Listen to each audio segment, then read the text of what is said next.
साताऱ्यातील संगम माहुली परिसरामध्ये राजा शिवछत्रपती या अभिनेते रितेश देशमुख यांच्या चित्रपटाचे चित्रीकरण सध्या सुरू आहे आणि या चित्रपटाच्या सेटवर सध्या आपण जर पाहिलं तर हा संगम माहुलीचा परिसर आहे, कृष्णा नदीचा काठ आहे। याच ठिकाणी आज एक संध्याकाळच्या सुमारास एक दुर्दैवी घटना घडलेली आहे।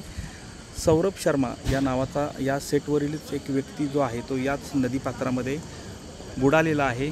आज संध्याकाळच्या सुमारास हे सर्व चित्रीकरण संपलं होतं आणि हा जो सौरभ शर्मा आणि त्याचे साथीदार जे आहेत ते या नदीपात्रात आज उन्हाची तीव्रता जास्त असल्यामुळे उतरले होते।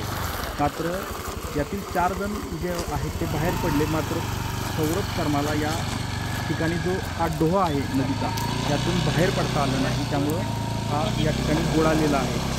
बराच वेळ झालं या ठिकाणी त्याची शोध मोहीम देखील या ठिकाणी घेण्यात आली, मात्र संध्याकाळ झाल्यानंतर आता ही शोध मोहीम थांबवण्यात आलेली आहे।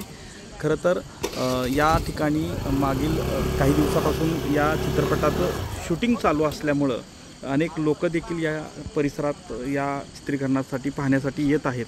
मात्र या ठिकाणी ही घटना घडल्यामुळं एकूणच या सेटवरच्या सर्वजणच हळहळ व्यक्त करत आहेत। रितेश देशमुख असतील किंवा रेमो डिसूजा असतील, त्यांच्या खूप जवळचा हा व्यक्ती होता आणि चांगलं यामध्ये चित्रपटात देखील हा चांगलं काम करणारा व्यक्ती असल्यामुळं या सेटवर हळहळ व्यक्त केली जात आहे।